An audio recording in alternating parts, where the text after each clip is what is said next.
आज के सेशन में हम लोग रजिस्टर्स के बारे में पढ़ेंगे। रजिस्टर्स किसे कहते हैं और कम्बिनेशन ऑफ रजिस्टर्स पढ़ेंगे। जो हमारे पास 3 कम्बिनेशन है रजिस्टर्स के, सीरीज, पैरेलल और मिक्स कम्बिनेशन, उसके बारे में पढ़ेंगे और उसके इक्विवेलेंट रजिस्टेंस का फार्मूला फाइंड करेंगे with the help of derivation. Derivation आपके सिलेबस में इंपॉर्टेंट है, क्योंकि आपको एग्जाम में इवन बोर्ड में भी डायरेक्ट डेरिवेशन पूछा जाता है कि जब 2 या 2 से ज़्यादा रेजिस्टेंस को, रजिस्टर्स को आप सीरीज में जोड़ते हो या पैरेलल में जोड़ते हो तो इक्विवेलेंट रेजिस्टेंस कितना होता है। तो पहले हम लोग समझ लेते हैं रेजिस्टर्स क्या होता है। तो आपको याद होगा पिछले लेक्चर में मैंने रेजिस्टर्स के बारे में बताया था। जब इलेक्ट्रिक सर्किट पढ़ रहे थे तो मैंने कहा था कि कोई भी इलेक्ट्रिकल अप्लायंसेस जो कंज्यूमर्स हो, जो इलेक्ट्रिसिटी कंज्यूम करता हो, उसे हम रजिस्टर्स कह सकते हैं। वो बिल्कुल सही था। इसके अलावा हम लोग रजिस्टर्स स्पेशली डिज़ाइन भी करते हैं। अगर आपने क्लास 8 क्लास में अगर आपने इलेक्ट्रिक सर्किट का एक्सपेरिमेंट किया होगा तो उसमें आप रजिस्टर्स लगाते इन ऑर्डर टू स्टॉप और in order to create resistance in the flow of current. क्योंकि आपके जो बैटरी लाते हैं उससे बल्ब आपका फ्यूज होने लगता है। तो बिसाइड जो इलेक्ट्रिकल अप्लायंसेस हैं आपके घर में वो तो रजिस्टर्स है ही, उसके अलावा रजिस्टर्स एक स्पेसिफिक डिवाइस भी है जिसको हम लोग स्पेशली डिज़ाइन करते हैं कि उसका कुछ फिक्स अमाउंट ऑफ रजिस्टर्स हो और वो एक सर्किट में करंट को लिमिट करे या अपोज करे। इसी को हम लोग रजिस्टर्स कहते हैं। डेफिनेशन आपके सामने है। Resistor is a device which is specially design to have a certain amount of resistance and use to limit the current through the circuit. अगर इसके सिंबल की बात करें तो इसका सिंबल हम लोग पहले भी देख चुके हैं और फिर से एक बार देख लें। इसका सिंबल जो होता है वो इस तरह से होता है। ये इसका रजिस्टर्स का सिंबल है। और लेटेस्ट अगर सिंबल की बात करें, लेटेस्ट सिंबल रजिस्टर्स का जो होता है वो इस तरह से होता है। आप दोनों में से कोई भी यूज़ कर सकते हो। ओके, अब रजिस्टर्स को हम लोग एक से ज़्यादा रजिस्टर्स को हम लोग कंबाइन कर सकते हैं इन अ डिफरेंट वे, जिसको हम लोग कम्बिनेशन ऑफ रजिस्टर्स कहते हैं। तो हम लोगों का नेक्स्ट जो टॉपिक है वो कम्बिनेशन ऑफ रजिस्टर्स है। Combination of resistors in a circuit. एक सर्किट के अंदर रजिस्टर्स को हम लोग कैसे कंबाइन करते हैं। So we have total 3 combination. There are 3 ways in which resistors can be combined or connected in a circuit. There are 3 ways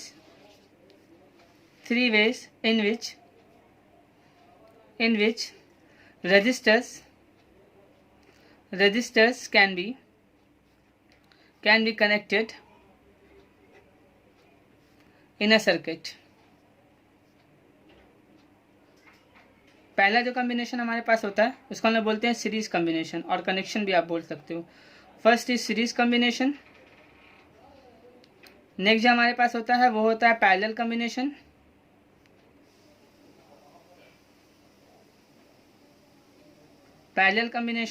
और थर्ड जो हमारे पास होता है वो मिक्स कम्बिनेशन होता है।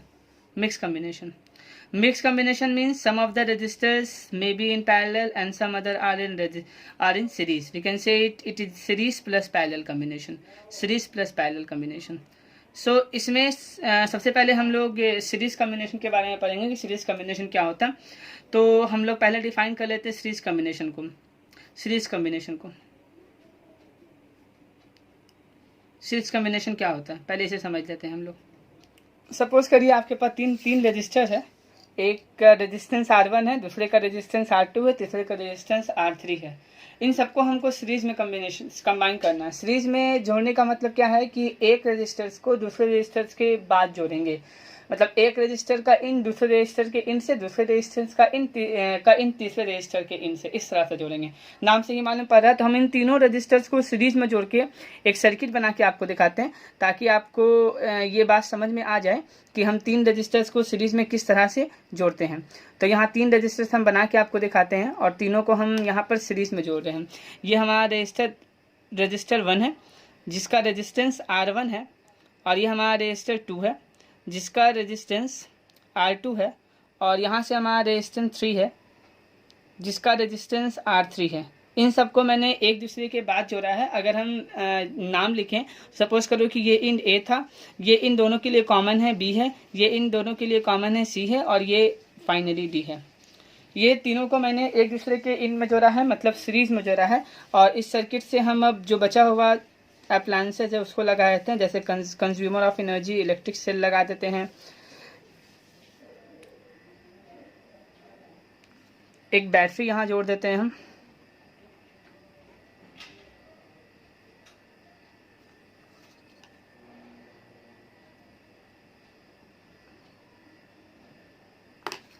और एक एमीटर भी लगा देते हैं।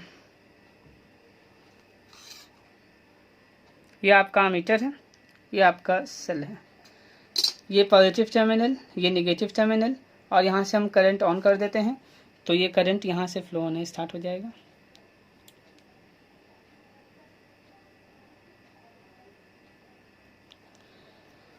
सो ये एक सर्किट है जिसमें आपको सीरीज कॉम्बिनेशन दिखाया गया है। जब आप दो या दो से ज़्यादा रजिस्टर्स को सीरीज में जोड़ते हो तब दो बातें आपको याद रखनी है। वो ये कि जब दो या दो से ज़्यादा रजिस्टर्स को हम सीरीज में जोड़ते हैं तो उसमें से सेम करंट फ्लो होता है, हर एक रजिस्टर से सेम करंट फ्लो होता है। 2 और more than 2 resistors are said to be connected in series if same current is drawn from इस रजिस्टर्स। हर एक रजिस्टर से करंट सेम ड्रॉ होगा। सपोज करो सर्किट से करंट अगर आई फ्लो हो रहा है तो इस रजिस्टर्स R1 से भी आई करंट फ्लो होगा, R2 से भी आई करंट फ्लो होगा, R3 से भी आई करंट फ्लो होगा, और हर एक रजिस्टर से पोटेंशियल डिफरेंस अलग अलग होगा। जैसे ये वाला जो आपको R1 रजिस्टर दिख रहा है इसका पोटेंशियल V1 होगा, और फिर ये आपको R2 जो दिख रहा है इसका पोटेंशियल V2 होगा, और R3 का पोटेंशियल V3 होगा।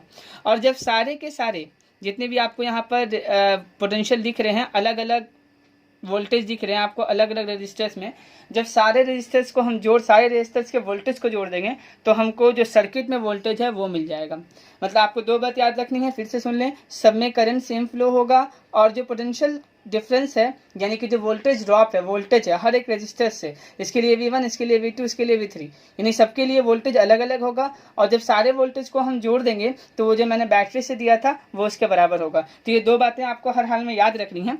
Same current across each resistor, पहला सेम करंट अक्रॉस इस रजिस्टर्स, और दूसरा V is equal to V1 plus V2 plus V3। बस ये आपको याद रखना है। This is the definition of series combination. 2 or more than 2 resistors are said to be connected in series if same current is drawn from its resistors and the sum of potential difference or voltage drop across its resistors is the voltage applied. अब यहाँ पर हम लोग इसका proof कर लेते हैं, derivation कर लेते हैं। डेरिवेशन में ये होता है कि जब आप सीरीज कम्बिनेशन करते हो तो बेसिकली हम लोग फाइंड क्या करते हैं, हम लोग फाइंड करते हैं इक्विवेलेंट रेजिस्टेंस। मतलब जैसे मैंने आपको यहाँ 3 रजिस्टर सीरीज में लगाया, तो जब 3 रजिस्टर्स को आप सीरीज में लगाते हो तो जो सर्किट का नेट रेजिस्टेंस होता है, इफेक्टिव रेजिस्टेंस होता है, वो क्या होता है। तो जब आप सीरीज कॉम्बिनेशन पढ़ते हो तब जब सेम करंट फ्लो हो और सबका वोल्टेज अलग अलग हो, then effective resistance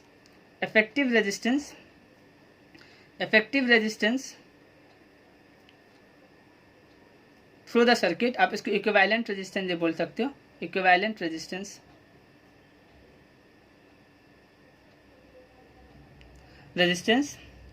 through the circuit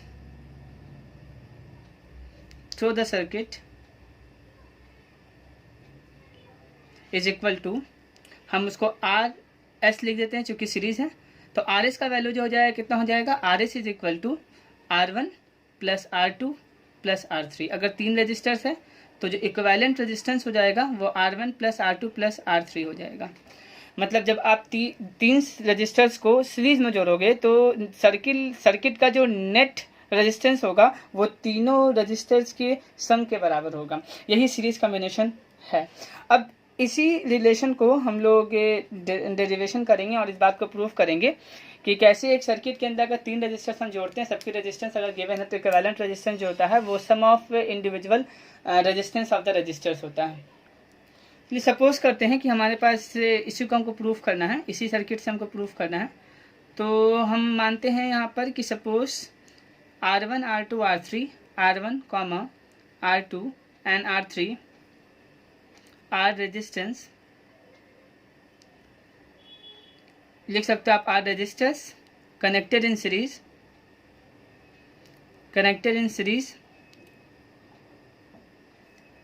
in a circuit in a circuit of voltage V, and I is the current flowing through circuit.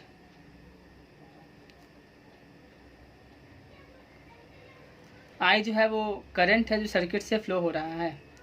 तब हम जानते हैं सीरीज कॉम्बिनेशन का डेफिनेशन में सबसे करंट सेम होगा, बस पोटेंशियल अलग अलग होगा। तो हम रेजिस्टेंस 1 से रजिस्टर 2 से रजिस्टर 3 से पोटेंशियल फाइंड कर लेते हैं। तो P D across register R1 के अक्रॉस रजिस्टर R1 के अक्रॉस पोटेंशियल डिफरेंस कितना होगा? तो पोटेंशियल डिफरेंस हम जानते हैं from Ohm's law, V is equal to IR होता है। तो V is equal to IR होता है, इसका मतलब V1 जो होगा वो किसके बराबर होगा? तो V1 जो होगा वो बराबर होगा IR1। V1 is the potential drop या potential difference across resistance R1, and from Ohm's law V is equal to IR. So V1 is the potential difference across resistance R1, I is the current through the circuit, and R is the resistance of the resistor R1. Potential difference across resistor R2 resistors के across जो potential होगा वो V2 मैंने माना है, उसको V2 हम मान लेते हैं। ऑलरेडी मैंने ऊपर मान रखा है फिगर में, यहाँ पे मैंने दिखा नहीं है। V2 इज इक्वल टू कितना होगा? IR2। Potential difference across resistor R3 is equal to V3 IR3। This is the potential difference across इस रजिस्टर। अब अगर हम मान लेते हैं कि यहाँ जो 3 रजिस्टर्स लगा हुआ R1 R2 R3, इन सब का इक्विवेलेंट रेजिस्टेंस RS है जो सर्किट में कनेक्ट किया गया है। Let RS be the equivalent resistance which can be connected which connected in circuit instead of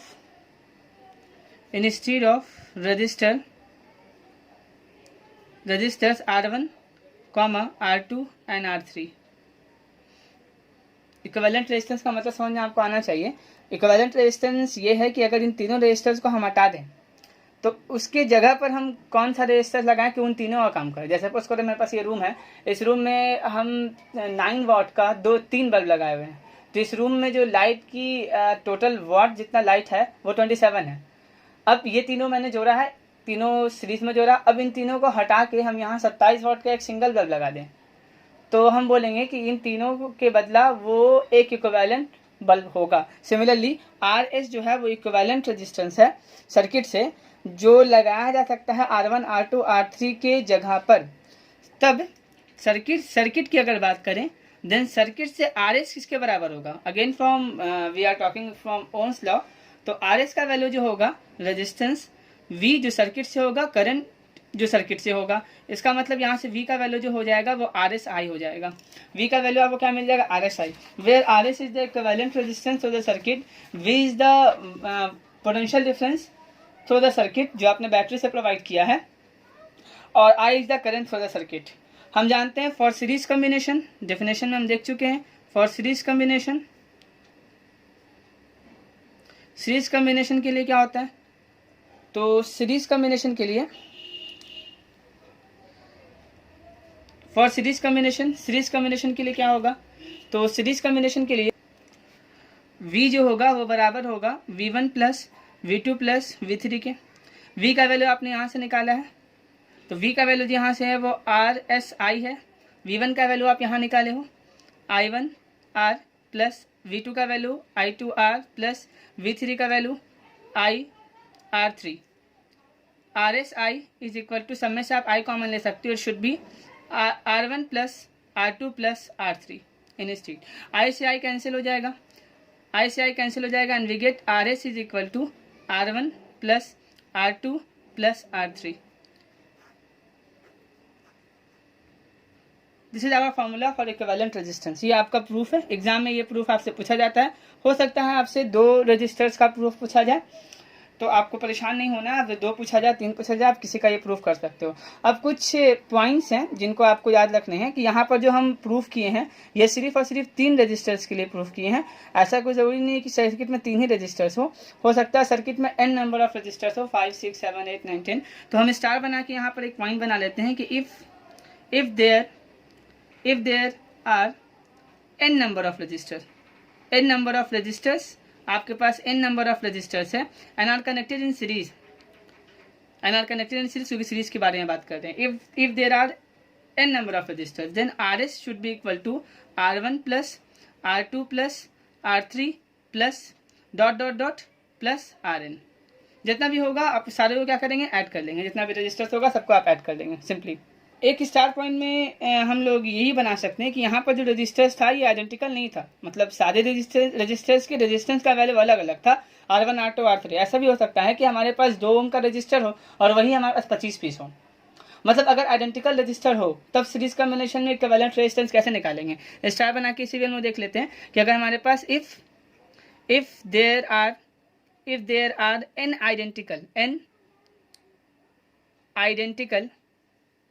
identical resistor connected in series, अगर हमारे पास n आइडेंटिकल रजिस्टर सीरीज में कंबाइन किया गया है तो इसका मतलब क्या हो गया कि R1 जो होगा वो बराबर होगा R2 के, बराबर होगा R3 के, और ये सब का सब किसके बराबर होगा, R4 and all are equal to R मान लेते हैं। इक्विवेलेंट रेजिस्टेंस R था, ये लेट है, सबका value same.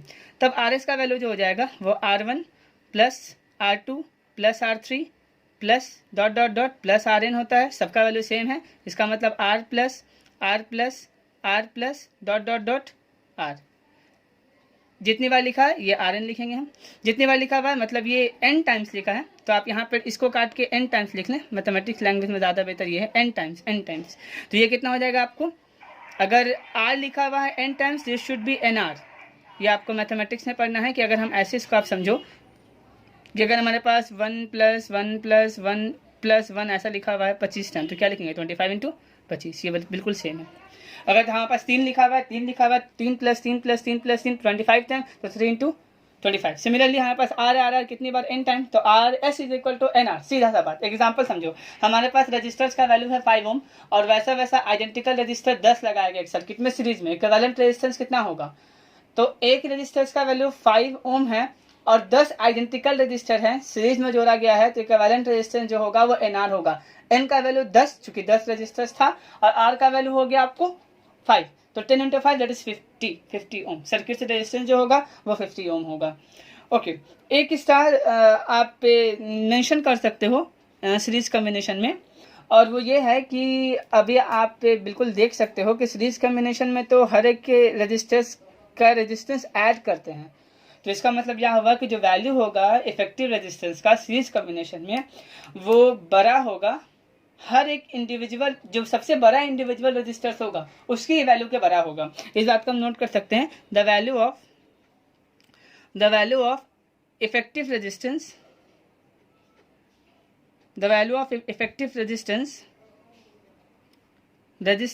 in series combination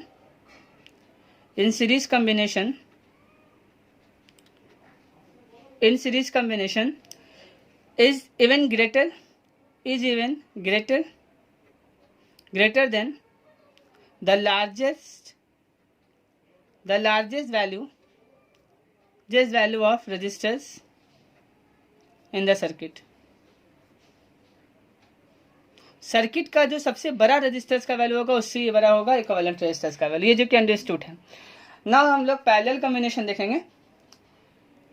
now parallel combination को अगर डिफाइन करें तो 2 और मोर देन हम डिफाइन कर सकते हैं। 2 और more than 2 resistors are said to be in parallel. 2 और मोर देन 2 रजिस्टर 2 और more than 2 resistors are said to be connected in parallel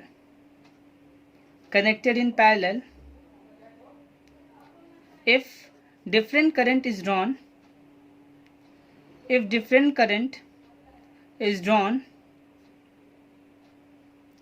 from each resistor and are connected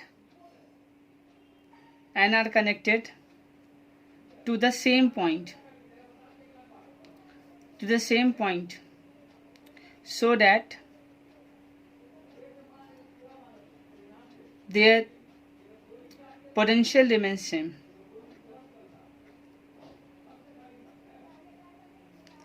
okay, दो से ज़्यादा रेजिस्टर्स को आप बोलेंगे कि वो पैरेलल में कनेक्टेड है कब? जब उन सब से डिफरेंट करंट ड्रॉन होगा, करंट अलग अलग होगा हर एक रजिस्टर से, लेकिन जो पोटेंशियल डिफरेंस होगा हर एक रजिस्टर का, वोल्टेज ड्रॉप वो सेम होगा और वो बराबर होगा जो आप सर्किट में वोल्टेज होगा इसको। यहाँ पर आपके पास 3 रजिस्टर्स जैसे मैंने पीछे देखा था, इसको हम पैरेलल में कनेक्ट किए हैं। और पहला जो फिगर है ये काफ़ी कॉमन फिगर है, इसमें 3 रजिस्टर्स आपको देखा गया है। रजिस्टर नंबर 1 पॉइंट ए और बी से जुड़ा हुआ है, resistor number B point A और पॉइंट बी से जुड़ा हुआ है, और रेजिस्टेंस 3 जो है वो भी पॉइंट ए और पॉइंट बी से जुड़ा हुआ है। This all resistors are connected with the same point A and B, and if V is the voltage through the circuit, और इसकी वजह से जो करंट है वो आई है, तो जैसे ही आई करंट ए पॉइंट पे आएगा तो now current I has to divide itself into 3 branches, I1, I2, I3। So current को इस पॉइंट पे 3 पार्ट मिल गया, इसलिए करंट आई जो है अपने आप को डिवाइड कर लिया I1, I2 और I3 में। अब जैसे ही ये करंट डिवाइड हुआ तो हर एक रेजिस्टेंस में करंट अलग अलग गया, तो इससे मालूम पड़ गया कि जो कॉम्बिनेशन है क्या है, पैरेलल कॉम्बिनेशन है। सिमिलरली जब बाहर ये करंट आएगा तो फिर से ये आई आ जाएगा, क्योंकि ये तीनों करंट जब इधर आएगा तो ये I1, I2, I3, और जब बाहर आएगा तो कितना हो जाएगा, ये I. It means that I is equal to I1 plus I2 plus I3, sum of all the current through इस resistor is equal to the current through the circuit. याद रखेंगे इस बात को।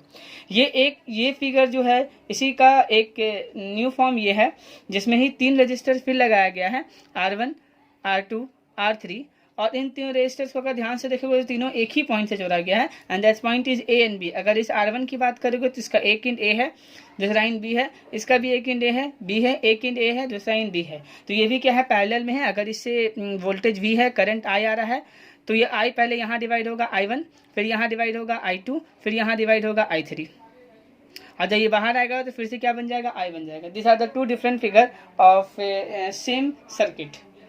अब यहाँ पर हम लोग इसके इक्विवेलेंट रेजिस्टेंस को प्रूव करेंगे, और ये देखेंगे कि जब 3 या 3 से ज़्यादा रेजिस्टर्स को अगर हम सर्किट से पैरेलल में जोड़ते हैं तो इसका इक्विवेलेंट रेजिस्टेंस कितना होगा। तो हम पहले यहाँ पर एज्यूम कर लेते हैं, let 3 resistor R1, R2 and R3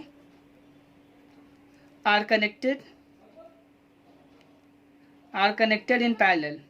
उसको पैरेलल में कनेक्ट किया गया है, पैरेलल इन अ सर्किट, कि सर्किट के अंदर इसको कनेक्ट किया गया है, having voltage V and current I, circuit से जो करंट फ्लो हो रहा है वो I है। ओके, अब यहाँ पर हम देख रहे हैं कि हर एक सर्किट से करंट अलग अलग है, तो हम मान लेते हैं कि सपोज कर लेते हैं कि I1, I2, I3 करंट है। Suppose I1, I2 and I3 are current through R1, R2 and R3 respectively. पहले वाले रजिस्टर से करंट I1, दूसरे वाले रजिस्टर से करंट I2 और तीसरे वाले करंट से रेजिस्टेंस I3। तो हम जानते हैं फ्रॉम ओम्स लॉ, करंट जो होगा, now current through registers R1 से जो करंट होगा वो किसके बराबर होगा, तो R1 से जो करंट होगा from Ohm's law V is equal to IR, तो I का वैल्यू जो होगा R1 से करंट I1 है, और वो I1 किसके बराबर होगा, वो I1 आपको बराबर हो जाएगा V अपॉन R1 के।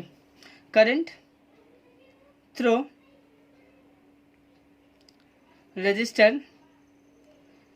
रजिस्टर्स R2 से जो करंट होगा वो I2 होगा, और अगर I2 का वैल्यू देखें कि I2 का वैल्यू कितना होगा, तो I2 is equal to V upon R2, and current through resistors R3 से जो करंट होगा, जो पास करेगा वो करंट होगा I3, और I3 का वैल्यू जो होगा V upon R3। This are the different value of current according to Ohm's law. चलिए मान लेते हैं कि आरपी, लेट आरपी जो है इज इफेक्टिव रेजिस्टेंस और equivalent resistance, effective resistance through circuit, जो ऊपर में सर्किट है उससे आरपी जो है वो इक्विवेलेंट और इफेक्टिव रेजिस्टेंस है। तब आरपी का वैल्यू कितना हो जाएगा, ohms law V upon I. अब हम जानते हैं चूंकि सर्किट जो कनेक्टेड है वो सीरीज में है, तो जब सर्किट सीरीज में होता है तो हम लोग इस बात को जानते हैं कि जब सर्किट सीरीज में होता है तो करंट जो होता है through the circuit that is I is equal to sum of current of individual resistance. So I must be equal to I1 plus I2 plus I3। अगर आप I का वैल्यू देखोगे तो यहाँ से हम I का वैल्यू निकाल सकते हैं। यहाँ से I का वैल्यू हमारे पास हो जाएगा V अपॉन RP हो जाएगा, और यहाँ से ये वैल्यू पुट करेंगे तो V upon RP is equal to I1 का वैल्यू यहाँ निकाला था V अपॉन R1, I2 का वैल्यू यहाँ निकाला था V अपॉन R2, I3 का वैल्यू यहाँ निकाला था V अपॉन R3। सो इसको हम लिखेंगे V upon RP is equal to, सब में से V कॉमन ले सकते हैं, 1 upon R1 plus 1 upon R2 plus 1 upon R3, और जब यहाँ से V से V कॉमन काट देंगे तो हमको बचेगा 1 upon RP is equal to 1 upon R1 plus 1 upon R2 plus 1 upon R3। इसका मतलब in parallel combination the sum of, इसका मतलब हुआ कि in parallel combination the sum of reciprocal of three resistance is equal to reciprocal of equivalent resistance. यानी कि अगर आपको तीन रेजिस्टेंस गिवन है और आपको इक्विवेलेंट रेजिस्टेंस निकालना है तो तीनों का रेसिप्रोकल करके ऐड कर देंगे तो आपको रिजल्ट का रेसिप्रोकल मिल जाएगा। अब यहाँ से कुछ स्पेशल केसेस हैं जिसको हम देख लेते हैं स्टार पॉइंट बनाकर। पहला स्टार पॉइंट है कि अगर आपके पास सिर्फ दो रजिस्टर्स हो, if there are two resistors, अगर हमारे पास सिर्फ दो रजिस्टर्स हो, resistors of resistance R1 and R2 and are connected in parallel